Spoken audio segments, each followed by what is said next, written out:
Hello everyone, my name is Aniket Verma and I am here to teach you food chemistry from the basics to the advanced level. And आज की video में हम बात करने वाले हैं food chemistry की इंट्रोडक्शन के ऊपर, जिसमें कि हम पढ़ने वाले हैं कुछ टॉपिक्स जो कि अभी आपको बताता हूँ। पहला टॉपिक हम पढ़ेंगे कि फूड केमिस्ट्री क्या है। देन हम समझेंगे हिस्ट्री ऑफ फूड केमिस्ट्री, आखिर फूड केमिस्ट्री कैसे इवॉल्व हुआ। और फिर हम समझेंगे क्या फूड केमिस्ट्री और फूड एडल्ट्रेशन में कोई लिंकेज है। एंड इसके बाद हम समझेंगे कुछ अप्रोच, मतलब फूड केमिस्ट या फूड केमिस्ट्री कैसे वर्क करती है। तो चलो बिना देर के शुरू करते हैं आज की क्लास। सबसे पहले समझते हैं कि फूड केमिस्ट्री क्या है ना। Food chemistry, but food chemistry से आपको इतना मतलब तो पता है, केमिस्ट्री का मतलब होता है रिएक्शंस। मतलब जो केमिकल फिनोमिना हो रहा होता है किसी सब्सटेंस के अंदर, उसे हम केमिस्ट्री के अंदर बात कर रहे होते हैं। खैर, फूड केमिस्ट्री साइंस का देखा जाए तो एक छोटा पोर्शन है। मतलब फूड केमिस्ट्री इवॉल्व हुआ है किससे? फूड साइंस से। क्योंकि साइंस एक बड़ा ब्रांच है जिसमें कि एक केमिस्ट्री उसका एक छोटा ब्रांच है। तो फूड साइंस में हम क्या पढ़ते हैं, पहले हम ये समझते हैं, फिर हम फूड केमिस्ट्री की बात करेंगे। फूड साइंस में हम जैसे कि बायोलॉजी पढ़ते हैं, फूड बायोलॉजी, ठीक है। नेक्स्ट हम समझते हैं फूड माइक्रोबायोलॉजी।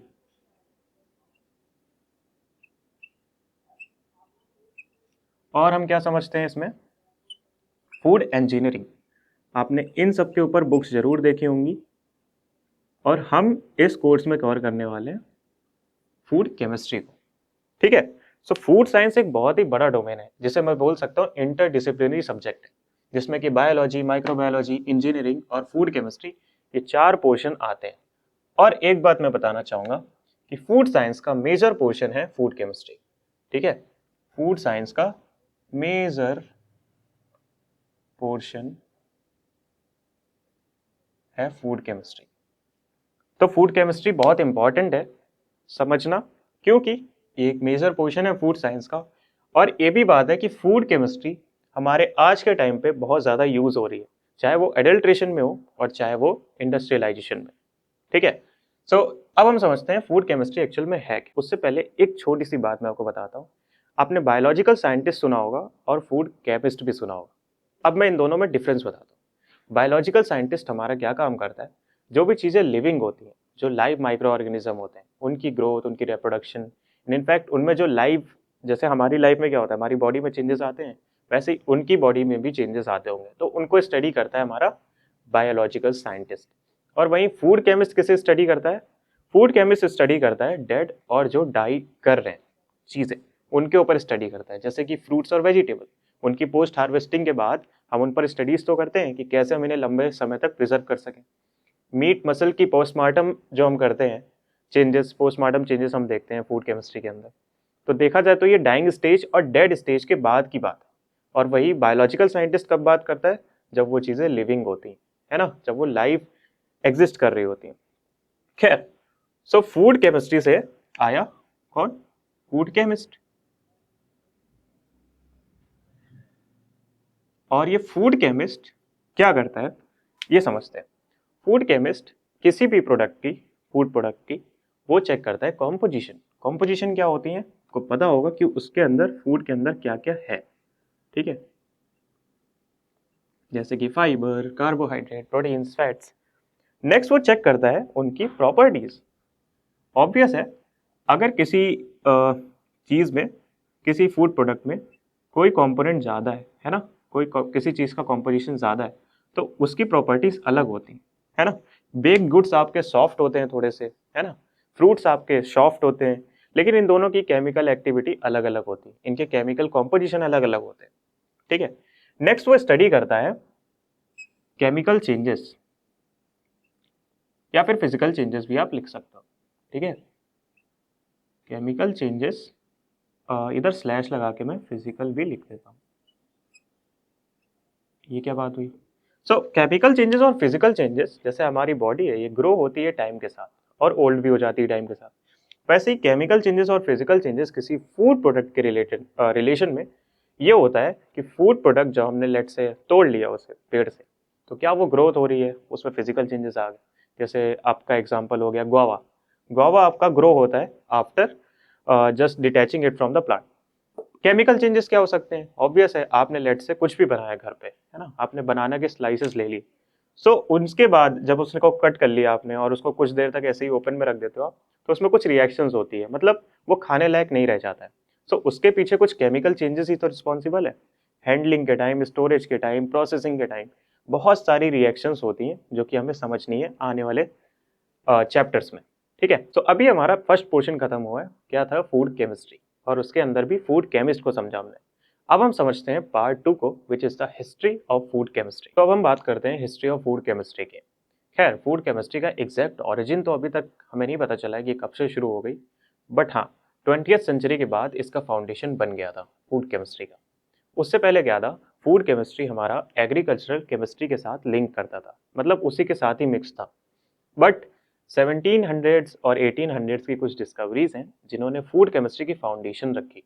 मतलब समझ रहे हो आप, फूड केमिस्ट्री अपना अलग से डोमेन बना पाया 20th सेंचुरी के बाद, उससे पहले ये मिक्स था एग्रीकल्चर केमिस्ट्री के साथ। खैर, सो फूड केमिस्ट्री के लिए बहुत सारे जो साइंटिस्ट हैं उन्होंने बहुत सी डिस्कवरीज करी जो देखा जाए तो लिंक करती है फूड केमिस्ट्री से।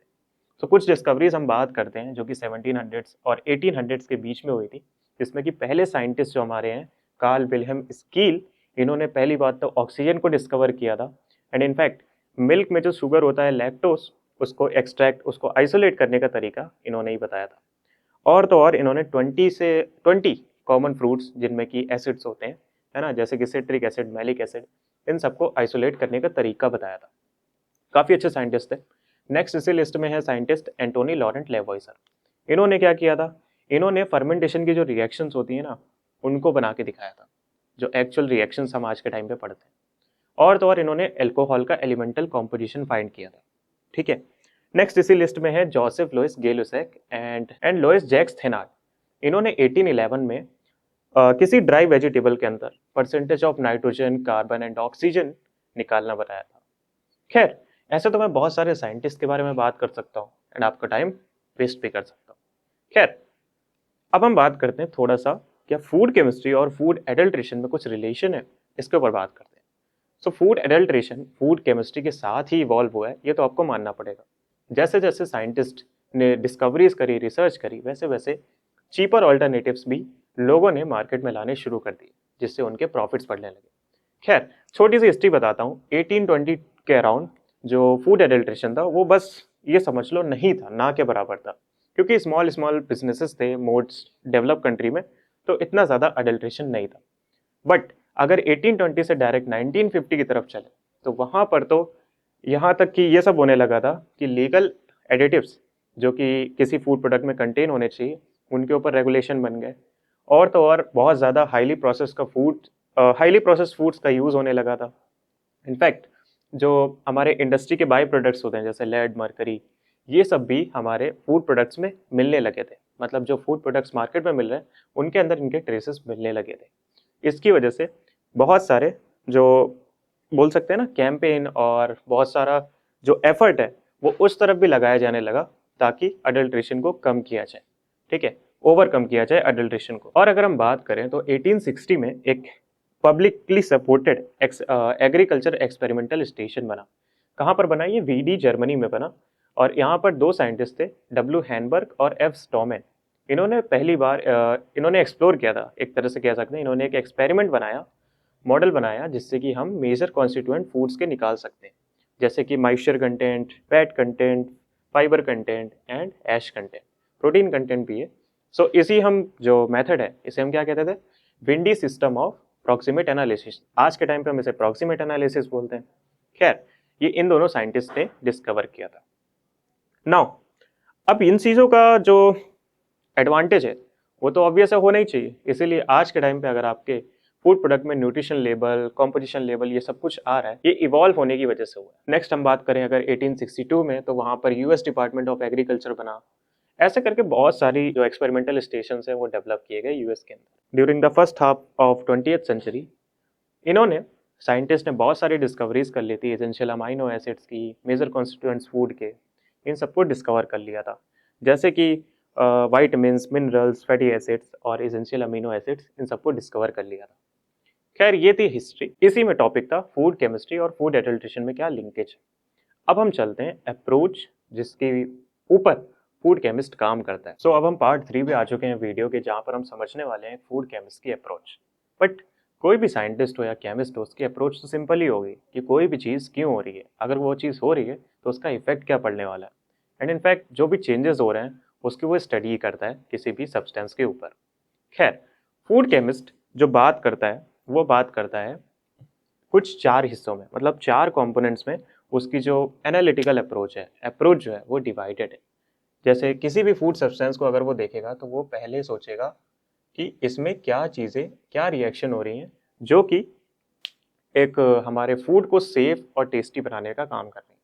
मतलब कुछ ऐसी रिएक्शंस या कुछ ऐसे सब्सटेंसेस किसी फूड के अंदर होते हैं जिसकी वजह से वो टेस्टी होता है और जो उसकी प्रिजर्वेशन है वो ड्यूरेशन बढ़ाई जा सकती है।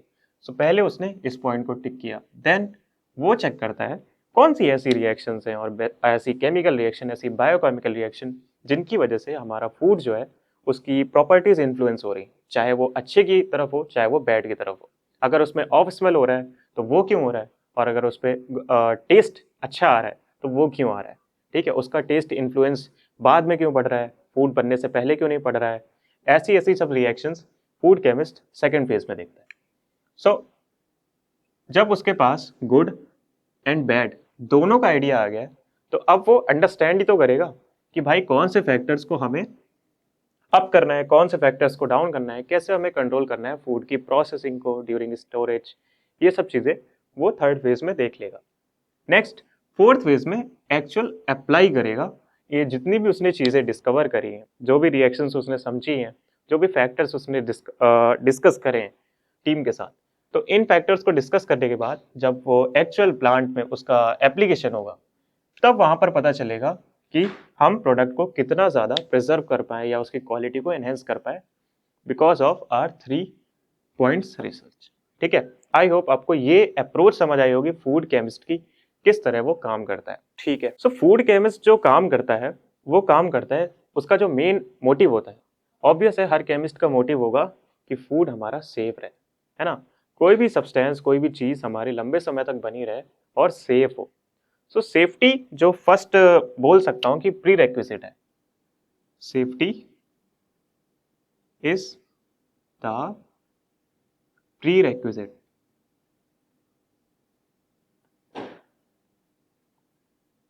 ठीक है, safety is the pre requisite. किसी भी फूड के लिए सेफ्टी बहुत इंपॉर्टेंट है अगर हम उसे कंज्यूम कर रहे हैं तब। जैसे कि आपने सुना होगा, इसके कुछ एग्जांपल देता हूं कि सेफ्टी कैसे। सेफ्टी के लिए आपने सुना होगा कैनिंग इंडस्ट्री में, कैनिंग इंडस्ट्री में क्या होता है, जो कमर्शियल स्टेरिलिटी टर्म होता है ना, मैं लिख देता हूं यहां पर, कमर्शियल स्टेरिलिटी।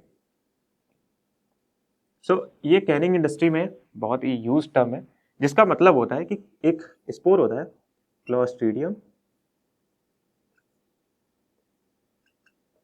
बोटुलिनम,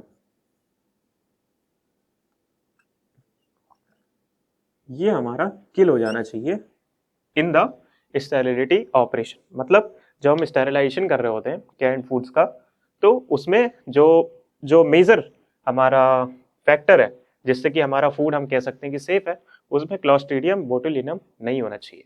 ऐसे एक और एग्जांपल है पीनट बटर का। अगर पीनट बटर आपने खाया हो तो उसमें एक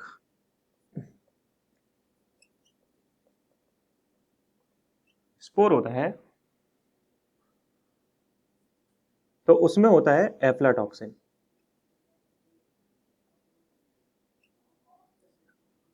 कार्सिनोजेनिक सब्सटेंस होता है जो कि रिलीज होता है फ्रॉम द मोड्स। सो ये अगर मैं बोलूं कि पीनट बटर सेफ है हमारा, उसके लिए उसके अंदर एब्सेंस होना चाहिए किसका, एफ्लाटॉक्सिन का, जिसकी वजह से मैं बोल सकता हूं कि हाँ भाई पीनट बटर हमारा सेफ है। या ऐसा नहीं है कि भाई कॉमर्शियल स्टेरिलिटी का मतलब है कि क्लॉस्ट्रीडियम बोटुलिनम नहीं है लेकिन उसमें मेटेलिक सब्सटेंसेस हैं या पेस्टिसाइड्स पड़े हैं, नहीं ऐसा नहीं बोल रहा।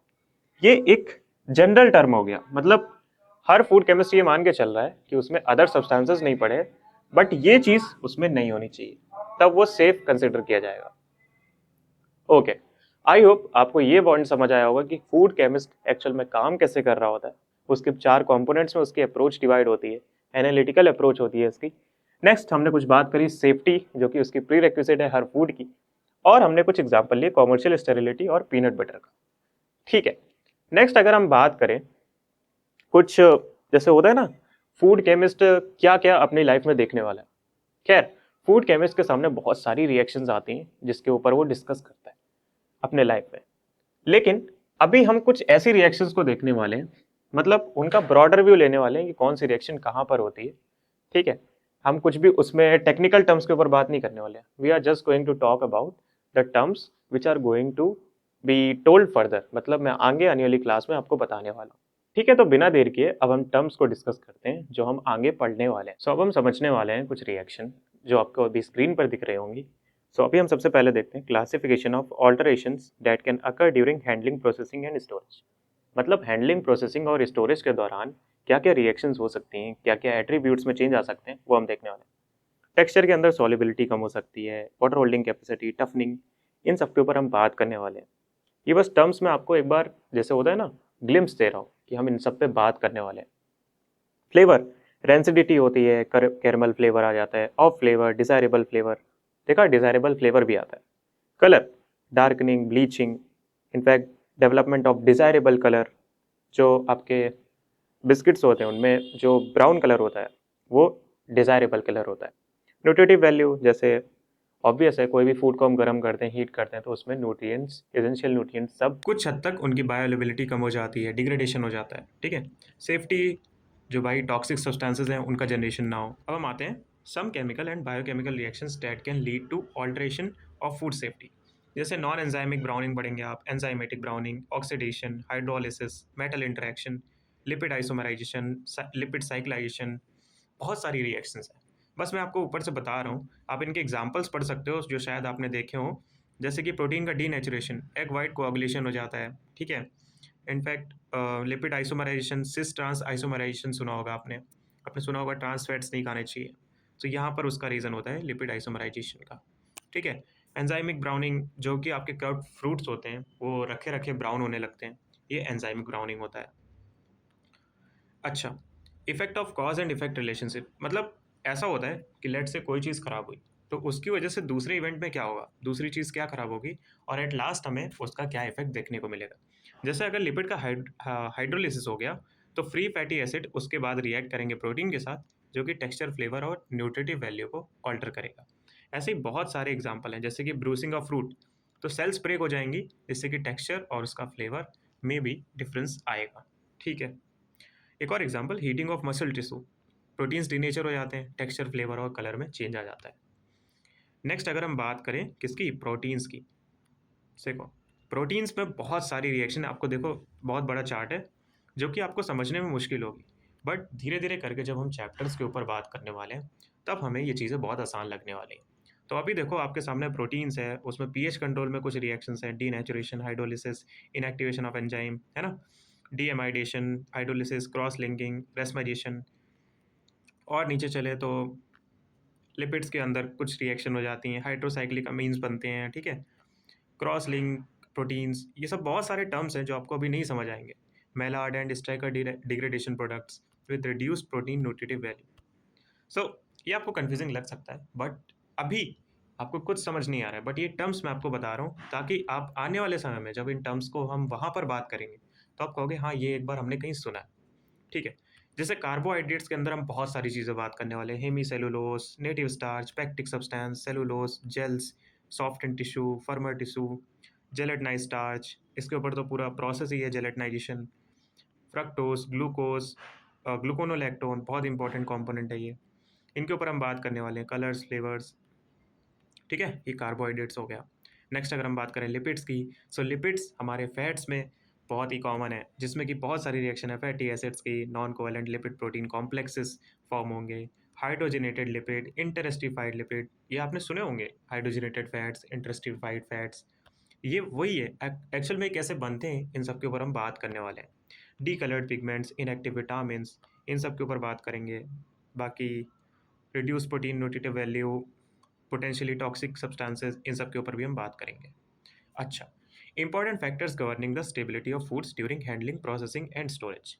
अच्छा, दूध का पैकेट आपके यहाँ ठंडा ही आता होगा, है ना? और वही बेक्ड गुड आपके यहाँ नॉर्मल टेम्परेचर के आते हैं, उन्हें हम ठंडा नहीं करते। या फ्रूट्स जो होते हैं वो हमारे कोल्ड टेम्परेचर पे आते हैं, ना कि ऐसे रूम टेम्परेचर पे हर समय, क्योंकि उसकी प्रिजर्वेशन जो है वो टेम्परेचर पर डिपेंड करती है। वही यहाँ पर लिखा हुआ है। प्रोडक्ट के factors, chemical factors of individual constituents including catalyst, oxygen content, pH, water, activity, glass transition temperature, है ना? और एनवायरमेंटल फैक्टर क्या है? जिन पर डिपेंड करता है हमारा प्रोडक्ट का शेल्फ लाइफ, है ना? लिखा है stability of foods during handling, processing and storage. तो प्रोडक्ट के कुछ फैक्टर्स होते हैं, जैसे कि chemical properties of individual constituents, है ना? और ऑक्सीजन कंटेंट, ये सब कुछ। इन्वायरमेंटल फैक्टर जैसे कि temperature, time, composition of the atmosphere, ठीक है? और केमिकल, फिजिकल और biological treatments imposed, exposure to light, contamination और फिजिकल अब्यूज। इन सब के ऊपर अगर आपको कुछ नहीं पता है, बट कुछ टर्म्स तो पता ही होंगे। धीरे धीरे करके हम उन टर्म्स को भी पढ़ लेंगे जिन्हें अभी नहीं समझ आ रहा है।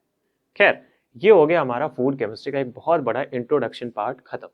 नेक्स्ट चैप्टर हम बात करेंगे वाटर की, और वहाँ पर थोड़े रिएक्शंस, थोड़े कॉन्सेप्ट आपको समझ में आने लगेंगे। इनफैक्ट वहाँ पर हम एक बहुत इंपॉर्टेंट टॉपिक की भी बात करेंगे, जिसे मैं अभी डिस्क्लोज नहीं करूँगा। अगर आपको पता है तो आप कमेंट कर सकते हैं। खैर, अब हम मिलते हैं नेक्स्ट वीडियो में, अगले वाले, जिसमें हम पढ़ने वाले हैं वाटर की एक्टिविटी और वाटर। सो मिलते हैं नेक्स्ट वीडियो में। Thanks for watching this video, and without any further delay let's end this class.